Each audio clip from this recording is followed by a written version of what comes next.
ये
रसावतार श्री हितरवंश महाप्रभु सांस्कृतिक संस्थान द्वारा विगत वर्षों से श्री हितरवंश महाप्रभु जो भगवान श्री कृष्ण की वंशी के अवतार हैं, जिन्होंने वृंदावन धाम का प्राकट्य किया है, उनका जन्मोत्सव बड़े धूमधाम से मनाया जाता है।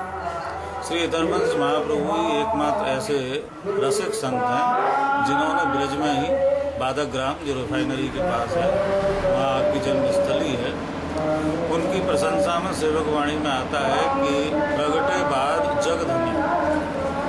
ये इनके पिता श्री व्यास मिश्र और इनकी माता श्री तारा रानी, तो इनकी प्रशंसा ही नहीं, इनका जो वास्तविक स्वरूप है वो हित का है, जो प्रिया प्रीतम के मध्य विराजमान रहता है और जिससे वो प्रिया प्रीतम एक रूप में दो मन में लेप रहे श्री राधा वल्लभ लाल के रूप में विराजमान रहते हैं।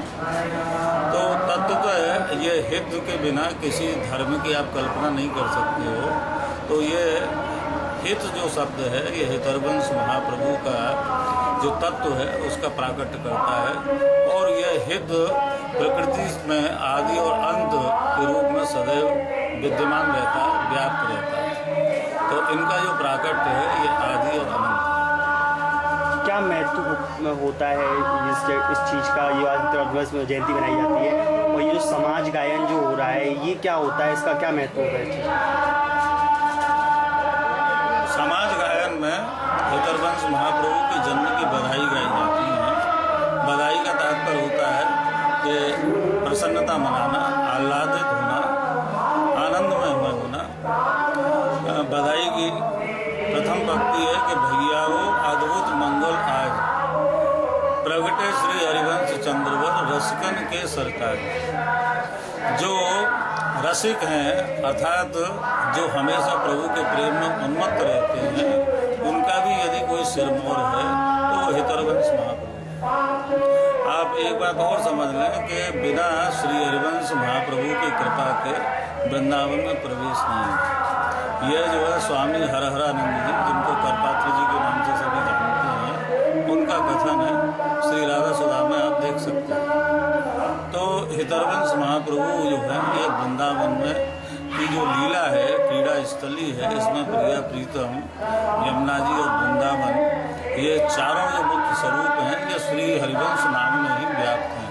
अर्थात श्री हरिवंश महाप्रभु के द्वारा ही इस वृंदावन में जो आदि अंत रूप से नित्य विहार रासलीला चल रही है, वह हितरवंश महाप्रभु के द्वारा ही संपन्न होती है। उसका प्रमाण आपके सामने सेवा कुंज है, जहाँ आज भी वहाँ की जो लीला है कि नित्य रात्रि में भगवान रास करते हैं, वहाँ कोई विराजमान नहीं रहता है। सवेरे जब दर्शन होते हैं तो दातुन करी हुई मिलती है, लड्डू फूटे हुए मिलते हैं, जारी भी जल नहीं मिलता है। सभी सेवा कुंज के उस मर्म को जानते हैं। तो वो सेवा कुंज हितरवंश महाप्रभु की भजन स्थली है। मानसरोवर सेवा कुंज हितरवंश महाप्रभु के आचार्य रूप से भजन स्थली जी। यो जी सखी का रूप धारण करके जो पुरुष आते हैं, उसका क्या महत्व, और ये नृत्य करते हैं, इस चीज़ का क्या सूचना है? उनको 10 मिनट की कवरेज चाहिए क्या? तो वो हम बोल देते हैं।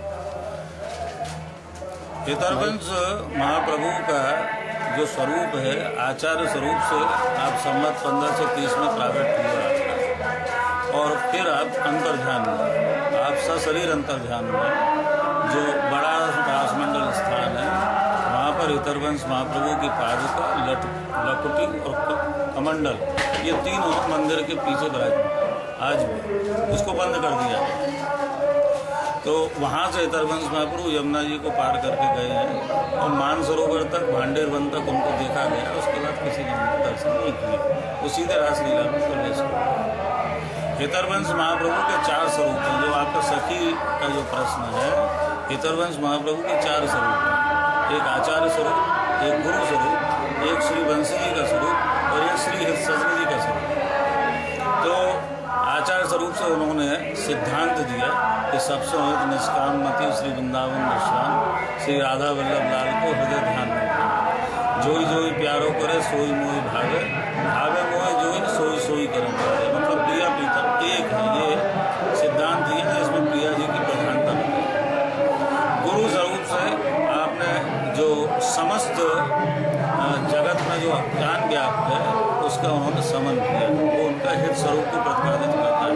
वंशी स्वरूप से उन्होंने रास रस की तरफ जो है सबको आकर्षित किया और विसर्जनी स्वरूप से वह नकुंज में प्रिया प्रीतम के साथ